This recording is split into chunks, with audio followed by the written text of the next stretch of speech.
Abra sua Bíblia, por favor, em Gálatas, capítulo 4.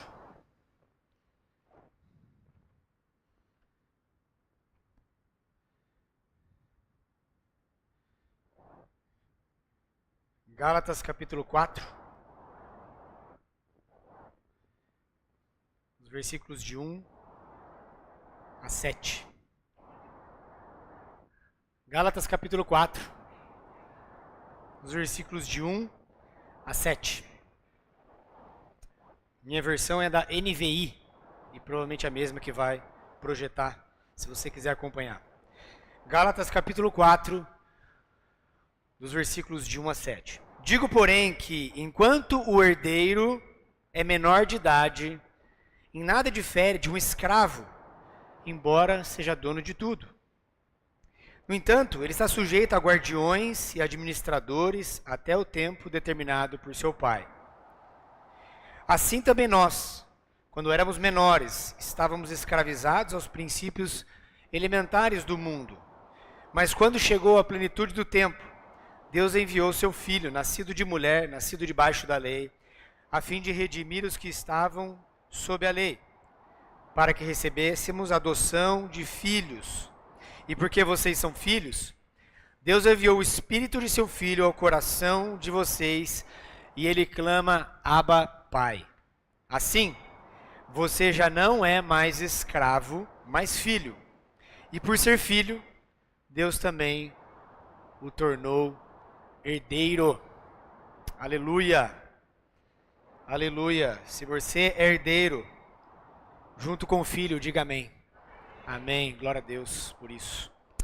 O autor de Gálatas, nesse pequeno trecho aqui, Paulo, que escreveu aos Gálatas, ele faz uma comparação, uma alegoria, nos dois primeiros versículos do trecho. Nós não sabemos se o que ele fala aqui no versículo 1 ou o versículo 2, e o versículo 2, se relacionava a alguma lei dos romanos ou se era um costume que os romanos tinham. Mas o propósito não é esse, não importa, na verdade, se era uma lei ou se era um costume. O importante é a gente entender aqui que Paulo está fazendo uma comparação, uma metáfora, uma alegoria. E é isso que nós vamos dar uma olhada aqui. A ilustração basicamente é o seguinte, ele está falando o seguinte: enquanto o herdeiro é menor de idade, ele tem tudo, mas ao mesmo tempo, ele não tem nada.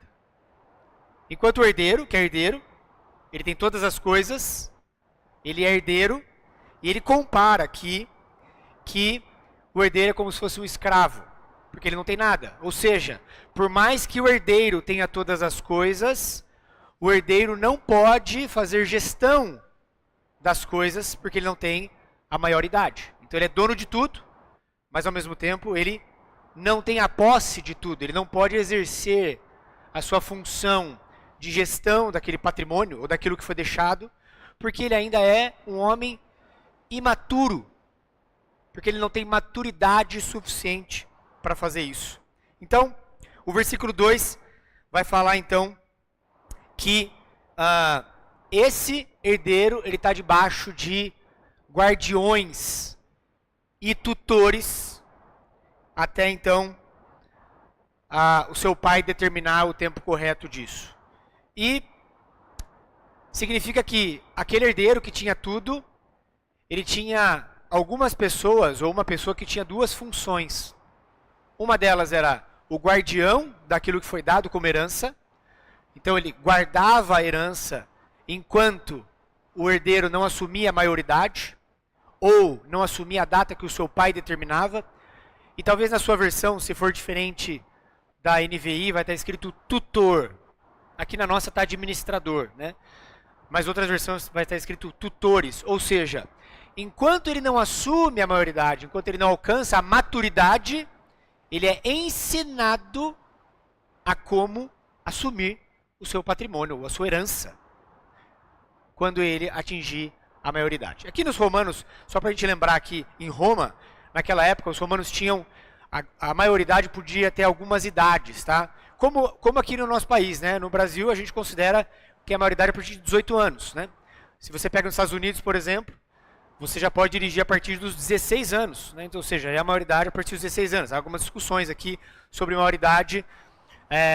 Nos romanos, você tinha entre 16 e 18 anos, em alguns casos até 26 anos, alguns poucos casos até 26 anos. E quem determinava a maioridade, de acordo com o versículo 2, era determinado por seu pai. O pai determinava, então, o momento de maioridade ou de maturidade. E aí no versículo 3, Paulo está falando, assim também nós. Então ele traz isso, esse exemplo que ele traz, essa alegoria que ele traz, e ele puxa isso para nós, então, e ele está falando de nós. E ele vai falar então sobre como nós também, como herdeiros. E nós vemos duas aplicações aqui, que nós podemos colocar nesse trecho. A primeira é a aplicação mais explícita. Ele fala no versículo 3, quando nós éramos menores, escravizados na antiga lei, ou seja, quando nós vivíamos sob a antiga lei, nós éramos como escravos. Mas quando chega então a plenitude do tempo, quando chega o tempo determinado por Deus, nós então nos tornamos então de escravos para filhos, e sendo filhos nós temos acesso à herança. Essa é a primeira aplicação prática que a gente pode ver. Ou seja, nós não podemos negar que como filhos, por mais que quando nós acessamos uma herança, a segunda aplicação implícita aqui é que não é a nossa idade que determina a maturidade. Não é o fato de eu fazer 18 anos. Então nós temos que entender que a segunda aplicação aqui, a primeira é, nós saímos de escravos e nos tornamos filhos, e então temos acesso à herança por conta de Jesus Cristo, que morreu por nós. E ele fala, podemos chamar então de Abba Pai, porque somos filhos. Somos filhos, temos acesso à herança. Essa é a primeira. Mas qual é a segunda? É que para que nós possamos ter acesso à plenitude da herança, nós precisamos passar por um processo de amadurecimento. Amadurecimento. Essa é a segunda coisa que nós vamos ver aqui. Ou seja, nós temos que entender que para nós desfrutarmos da herança de forma plena, nós precisamos ser filhos maduros. É isso que a palavra vai falar. É isso que a Bíblia vai falar. Muitas vezes nós entendemos que a fé por si só é o suficiente para nós alcançarmos a herança plena. E muitas vezes isso traz uma ideia errada de como alcançar a plenitude da herança de Cristo. Se você me acompanhar, por exemplo, em Hebreus capítulo 6, versículo 12. Hebreus capítulo 6, versículo 12. Ele vai falar o seguinte: de modo que vocês não se tornem negligentes, mas imitem aqueles que por meio da fé e da paciência receberam a herança prometida. Ou seja, não basta eu ter somente a fé para que eu possa alcançar a herança plena. A fé sim, ela é base. Lembra? Sem fé é impossível agradar a Deus. Então a fé é o substrato, é a base necessária para alcançar. Mas a Bíblia me diz que eu preciso de algo além da fé. Hebreus 6,12 está falando, a fé e a paciência recebem a herança prometida. Portanto, eu preciso ter fé, mas eu preciso ter algo a mais para que alcance a plenitude da herança. Se você for comigo em 2 Pedro, capítulo 2. 2 Pedro, capítulo 2. Desculpa, 2 Pedro, capítulo 1, versículo 5. 2 Pedro capítulo 1, versículo 5, diz assim: por isso empenhe-se para acrescentar à sua fé a virtude conhecimento, conhecimento domínio próprio perseverança, a perseverança a piedade a fraternidade o amor. Porque se essas coisas existirem e estiverem crescendo na sua vida, elas impedirão que vocês, no pleno conhecimento do nosso Senhor Jesus Cristo, sejam inoperantes e improdutivos. Vou pular para o versículo 11. Assim, vocês serão ricamente providos quando entrarem no reino eterno do nosso Senhor Jesus Cristo. Ou seja, para que eu possa de forma ricamente, talvez na sua versão, amplamente alcançar os benefícios, alcançar a herança daquilo que Deus preparou para nós, eu preciso ter algo além da minha fé.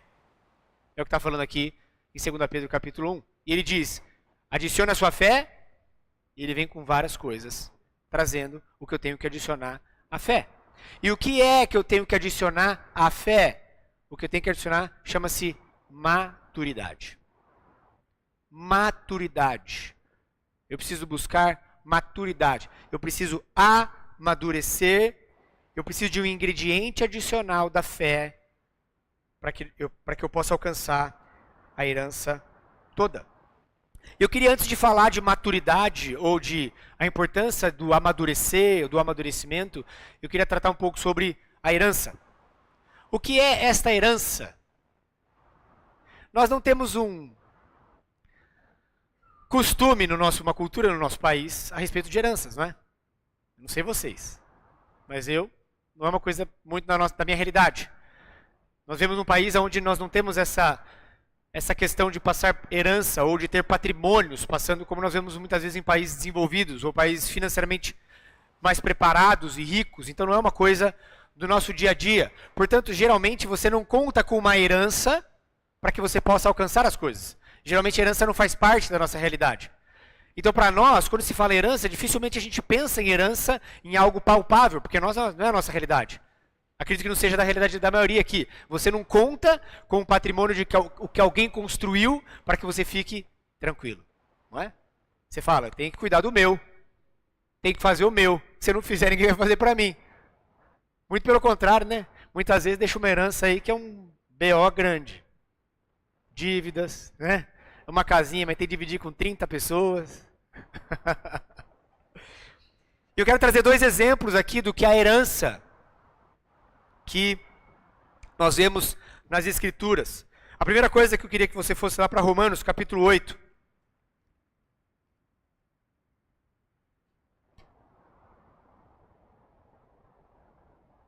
Versículo 17. Romanos, capítulo 8, versículo 17. Romanos 8, 17, diz assim: se somos filhos, e Romanos está falando praticamente a mesma coisa que nós estamos falando em Gálatas, tá? O trecho é praticamente a mesma coisa, inclusive ele repete as mesmas palavras aqui. Mas o versículo 17, a única coisa que 17 que aqui tem, que lá não tem, é isso que eu vou ler agora. Se somos filhos, então somos herdeiros, herdeiros de Deus e co-herdeiros com Cristo, se de fato participamos dos seus sofrimentos, para que também participemos da sua glória. Ou seja, nós somos herdeiros de Deus e co-herdeiros com Cristo. Co-herdeiros sou herdeiro com. Ou seja, eu e você somos herdeiros com Cristo. Portanto, o que Cristo tem, nós temos também. É o que a Bíblia está dizendo. Somos herdeiros com Cristo. Tudo aquilo que Deus deixou para Cristo, passamos a ser co-herdeiros a partir do momento que nós somos filhos dele. Como somos filhos, passamos então a ter acesso à herança que foi deixada a Cristo. Lucas capítulo 15, se você quiser abrir versículo 31, eu não vou ler o trecho, vai falar sobre o filho pródigo. Você provavelmente conhece essa parábola. Um pai com 2 filhos e um deles, pai, a herança é minha, eu quero exercer o meu direito. Afinal, não é dele a herança? A herança não é nossa. E ele fala então, eu quero exercer o direito da minha herança, dar tudo aquilo que eu tenho porque eu vou vazar. Estou fora de ficar aqui. Eu quero exercer o meu direito de herança. E ele sai então, e nós sabemos a história, que ele gasta com um monte de coisa, um monte de porcaria, festas, e ele se embrenha no mundo que o mundo oferece, e aí quando ele cai em si, ele volta, e o seu pai recebe de braços abertos e fala, eu vou dar o que eu tenho de melhor. Sabe aquele animal que estava engordando há 10 anos? Servos, separem esse, porque o meu filho voltou. E o irmão então, olha aquilo, e ele escuta, rolando um churrascão, ele fala, o que está rolando aqui? Estou sentindo o cheiro da picanha, a costela aqui, o que está rolando? Ué, o seu irmão voltou, você não está sabendo? Como assim que ele voltou? Mas estão fazendo um churrasco para ele, e ele fica revoltado, e ele chama o pai na chincha, ele fala, pai, eu quero trocar uma ideia com o senhor, é o seguinte, esse cara saiu fora, gastou toda a herança, e agora ele volta e você faz o churrascão, e eu que estou aqui com o senhor o tempo todo, o senhor não me dá um cabrito. É a síndrome do cabrito. E aí o pai fala, meu filho, você tem tudo. Tudo que é meu é seu. Tudo que está aqui é seu. Você está falando de um cabrito, mas estava sempre à sua disposição. Tudo que está aqui é seu, o que é meu, o que é seu, e nós temos que comemorar a volta do seu irmão. E muitas vezes nós, irmãos, temos acesso à herança inteira, e a gente foca naquilo que nós demos para uma outra pessoa, ou que uma outra pessoa teve. Nós temos acesso à herança inteira e Deus fala, tudo isso é seu. E a gente aplica a síndrome do cabrito. Mas aquele cabritinho lá, eu queria aquele lá. Você quer aquele lá, você tem tudo isso.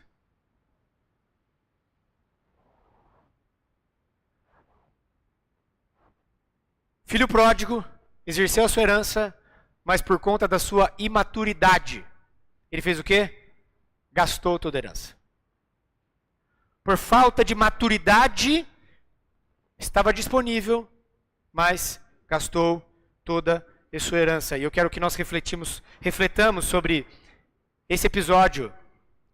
A herança está disponível, mas você está focando no que o outro está recebendo ou que tudo está disponível para você? Aonde está o teu foco, filho? Mateus capítulo 15, versículo 22. Não vou ler o trecho todo. Mateus capítulo 15, versículo 22.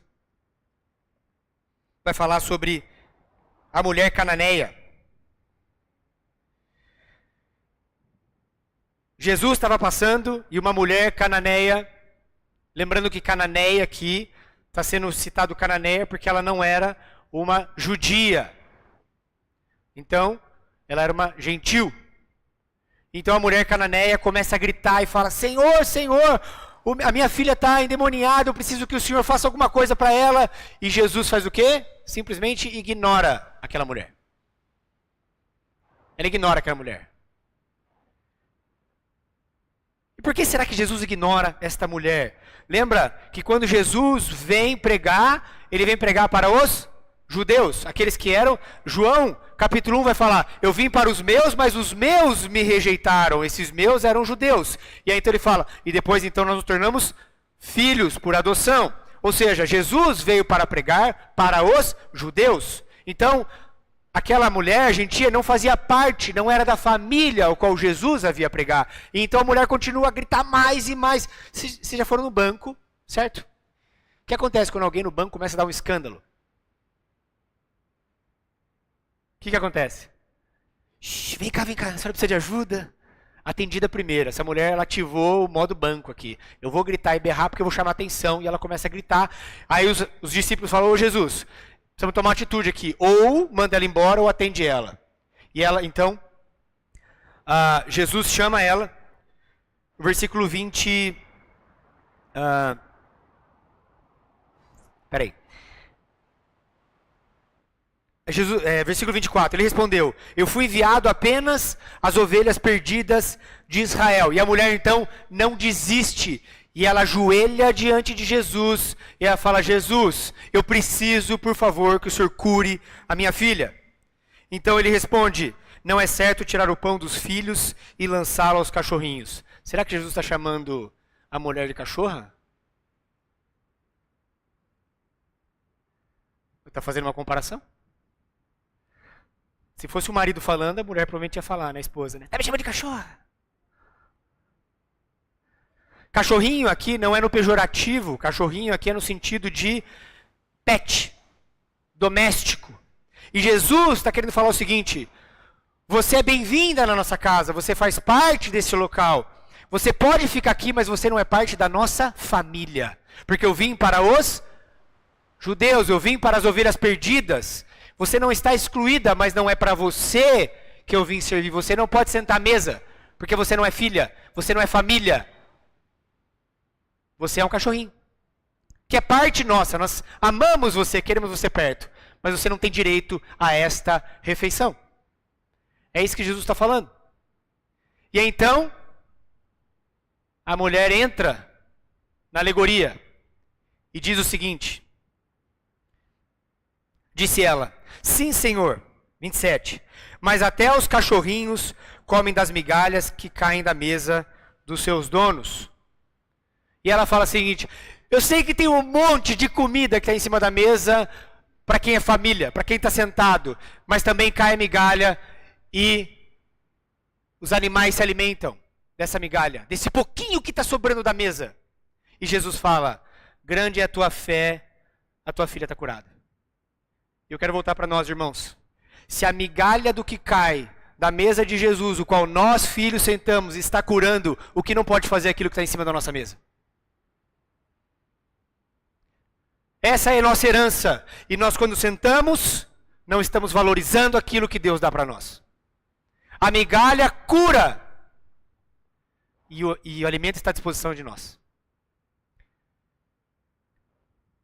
Nós temos acesso a essa herança. Porque Jesus está falando isso. Nós somos filhos, cordeiros com Cristo. E temos acesso a essa herança. Agora, olha que coisa curiosa. Vai lá em Romanos capítulo 4. Desculpa, Romanos capítulo 8. Romanos capítulo 8. Versículo 14.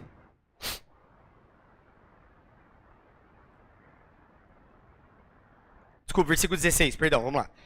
16.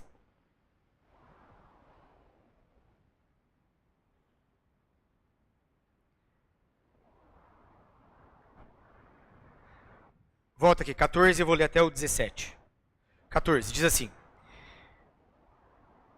porque todos os que são guiados pelo Espírito de Deus são filhos de Deus. Pois vocês não receberam o Espírito que os escravize para novamente temerem, mas receberam o Espírito que o torna filhos por adoção, por meio da qual clamamos, Abba, Pai. O próprio Espírito testemunha ao nosso Espírito que somos filhos de Deus. Se somos filhos, então somos herdeiros, herdeiros de Deus e cordeiros com Cristo, se de fato participamos dos seus sofrimentos, para que também participemos da sua glória. Eu quero focar no versículo 15. O Espírito os torna filhos por adoção, por meio da qual clamamos Abba, Pai. A palavra filho aqui, ao qual nós nos tornamos, e aí então nós somos cordeiros com Cristo e temos acesso à herança. No original, a tradução de filhos significa teknon. A palavra é teknon. Teknon significa filhinhos. Bebê. Recém-nascido. É isso que significa a palavra filhos aqui no versículo 15. Então ele está falando o seguinte: o Espírito os torna bebê, filhinhos, por adoção, por o qual clamamos Abba, Pai. E por que está a palavra Abba aqui? Porque quando você vai para Israel, as criancinhas, elas chamam o papai, quando elas começam a falar, de Abba. Abba. A gente chama aqui de papá, mamã, não é? Começa a falar, começa a balbuciar. Sempre o filho fala pai antes de mãe. Sempre. Mamães que virão aí, não se frustrem, mas é assim que funciona. Papá. Lá em Israel eles falam Abba. Ou seja, filhinhos aqui é no sentido de acabou de nascer. Abba, pai, papá. Agora, vai para Mateus capítulo 5, versículo 43. Mateus capítulo 5, versículo 43.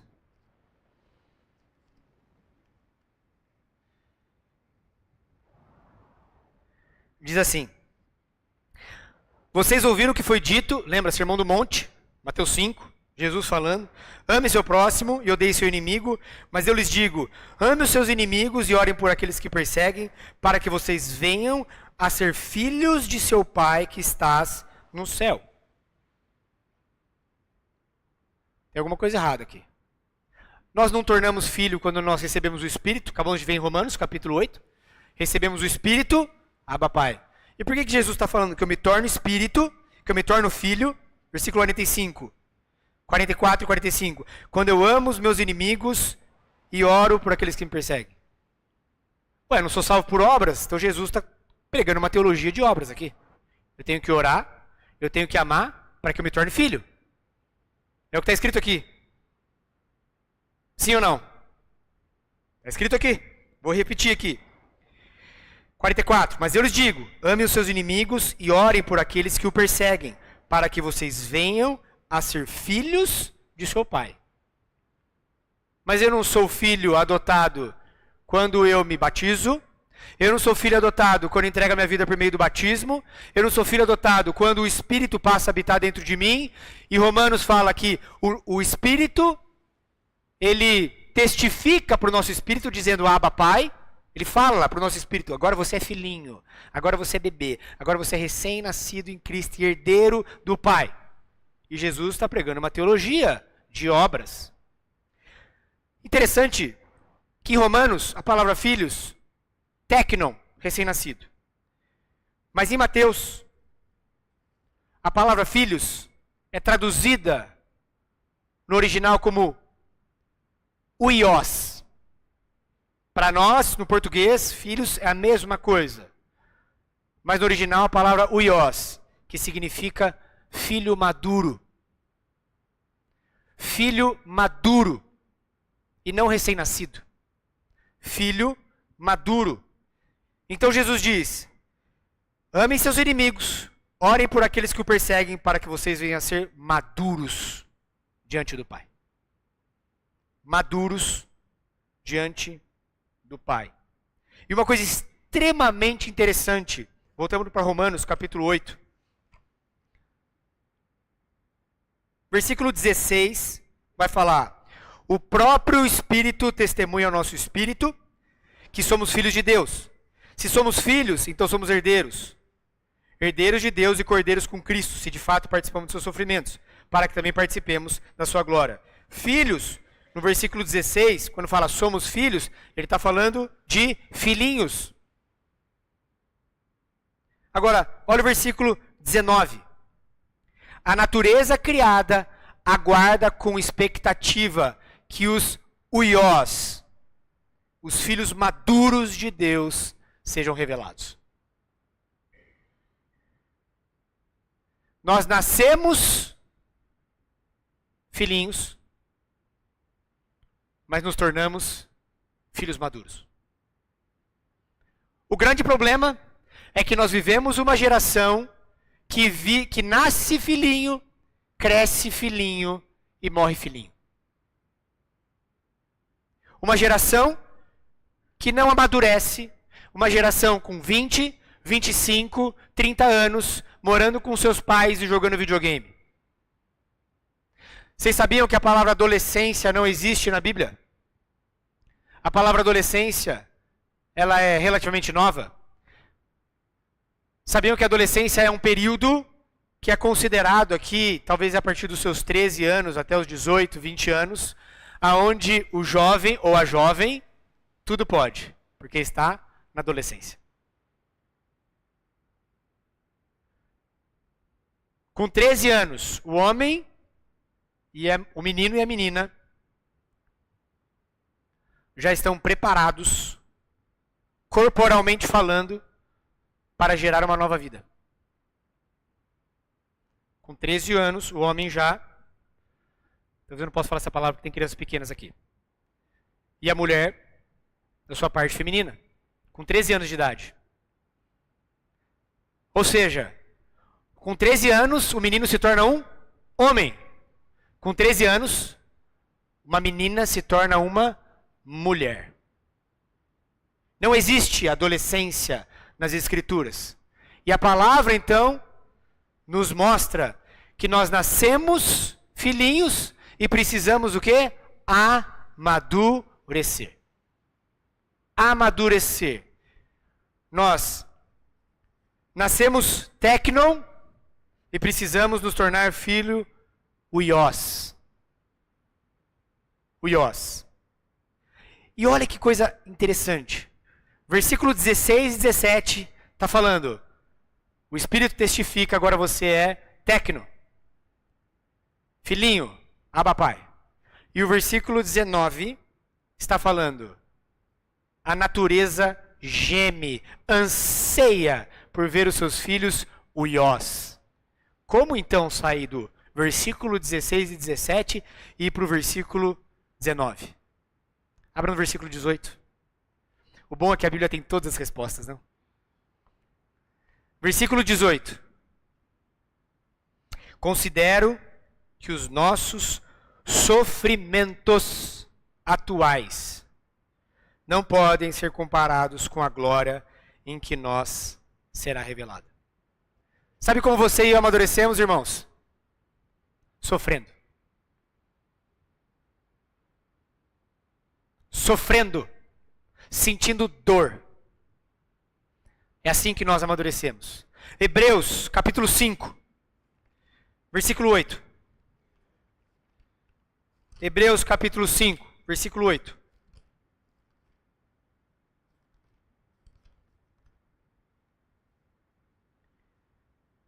A partir do versículo, vamos ler o 7, 8 e 9.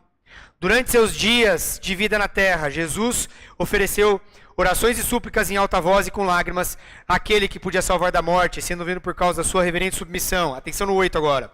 Embora sendo filho, ele aprendeu a obedecer por meio daquilo que sofreu. E uma vez foi amadurecido, aperfeiçoado, tornou-se a fonte da salvação eterna para todos os que lhe obedecem. Jesus não começou seu ministério com 30 anos à toa. Jesus precisou amadurecer para que ele pudesse iniciar o ministério. Muitas vezes nós reclamamos de que eu quero isso, eu busco isso e Deus não me dá. A minha pergunta para você é: você está maduro o suficiente para receber? Você é maduro o suficiente para que Deus confie em você a herança plena que Ele preparou, coexistindo em Cristo Jesus? Eu quero trazer 3 formas práticas para nós alcançarmos a maturidade. Se você puder anotar. 3 formas práticas. Prática número 1. Hebreus capítulo 5, versículo 11. Um pouquinho para frente. Hebreus capítulo 5, versículo 11 até o 14. Diz assim as Escrituras: quanto a isso, temos muito a que dizer, coisas difíceis de explicar, porque vocês se tornaram lentos para aprender. Embora a essa altura já tivessem ser mestres, vocês precisam de alguém que lhes ensine novamente os princípios elementares da palavra de Deus. Estão precisando de leite e não de alimento sólido. Quem se alimenta de leite ainda é criança e não tem experiência no ensino da justiça. Mas o alimento sólido é para adultos, os quais, pelo exercício constante, tornaram-se aptos para discernir tanto o bem quanto o mal. A primeira coisa que você e eu precisamos para nos tornar pessoas maduras é alimento sólido. E o que é o alimento sólido? Por muito tempo eu achava que alimento sólido, sabe o que era? Tratar de assuntos complexos.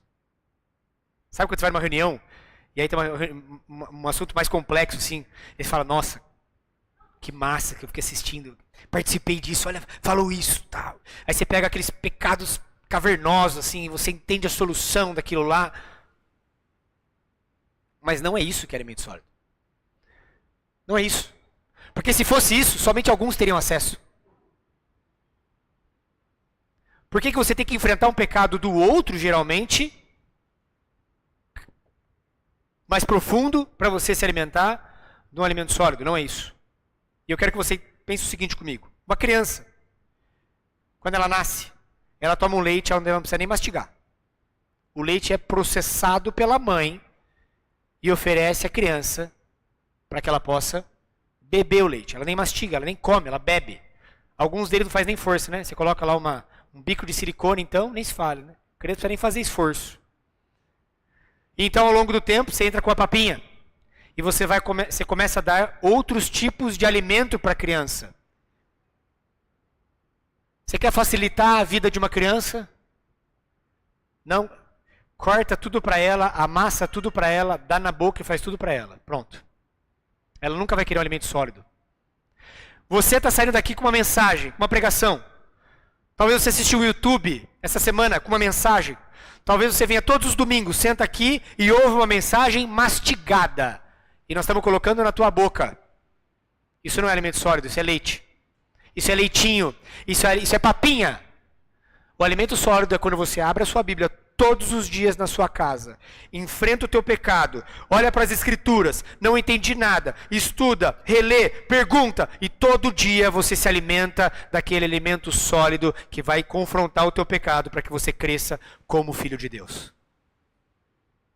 Mais uma vez, irmãos, enquanto nós não fecharmos a porta do nosso quarto e não lermos a Bíblia, não buscarmos as escrituras, não nos aprofundarmos em Cristo, não orarmos, nós vamos continuar como Hebreus capítulo 5, versículo 11. E Paulo está falando, já era para vocês, olha, serem mestres e estão no leitinho ainda. Tempo não determina a maturidade. Sim, naturalmente tempo vai te levar à maturidade. Em Timóteo capítulo 3 ele vai falar, um presbítero tem que ser o quê? Um ancião. Por quê? Porque ele precisa de maturidade. A maturidade vem com o tempo. Mas tempo é um dos ingredientes da maturidade. O outro ingrediente da maturidade chama-se intimidade. Intimidade. O quanto eu e você estamos comendo do alimento sólido, da palavra de Deus. Do fechar a porta no quarto. E quando você começa a amadurecer, você começa a orar mais, a buscar mais, a querer mais, a estar mais, a fazer mais com Cristo. Número 1. Comida sólida. Coma comida sólida. Número 2. Número 2. Assuma responsabilidades. Assuma responsabilidades. Segunda forma de você amadurecer é assumir responsabilidade. Qual? Aquela que você tem para assumir hoje, não importa qual. Não importa qual. E é por isso que é tão importante um homem e uma mulher se tornarem pais e mães. Sabe por quê? Porque não é mais sobre você comer, é sobre você fornecer comida para outras pessoas. A responsabilidade vai lá. Quem é pai e mãe sabe do que eu estou falando. Quem é pai e mãe já perdeu o sono aqui porque falou, não sei se eu vou ter dinheiro para colocar comida para os meus filhos. Perdeu o emprego, quebrou um negócio. E aquilo fica na cabeça, porque assume responsabilidade. Sabe quando eu viro adulto? Quando eu paro de comer alimento dos outros, eu passo a dar alimento para os outros. E aqui na igreja é a mesma coisa, irmãos. Se você está toda hora querendo alimento processado, você precisa começar a fornecer alimento para as outras pessoas. E parar de consumir alimento. Somos herdeiros que multiplicam a herança. Não somos parasitas que consumimos a herança o tempo inteiro. Multiplicamos a herança.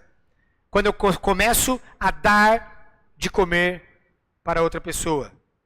Uma criança extremamente imatura, é dela que eu vou cuidar. Eu não vou reclamar dela, porque eu já fui imaturo também. Então eu vou fazer o quê? Vem cá, tudo bem? Eu vou dar na sua boca, eu vou te servir, eu vou te treinar a ser alguém que vai dar na boca de outra pessoa, e vai servir outra pessoa, e vai prover o alimento para outra pessoa. Número 2, assumir responsabilidade. E assumir responsabilidade não é só quando eu me sinto preparado. Porque quando você se sente preparado, é porque você já devia ter começado há muito tempo.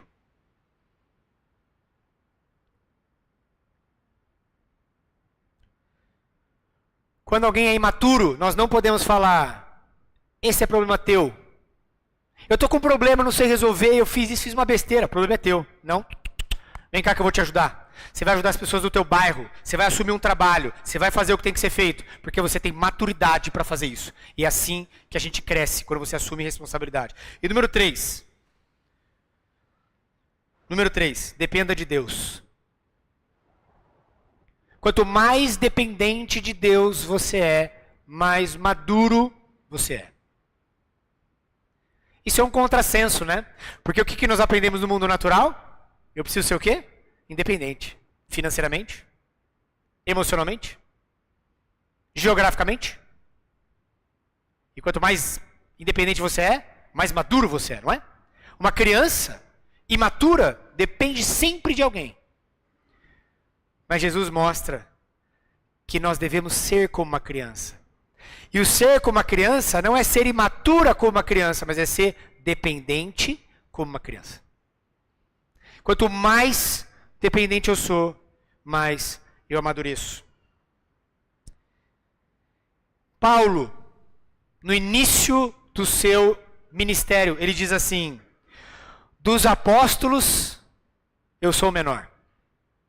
Paulo, quando começa o ministério, ele diz, dos apóstolos, eu sou o menor.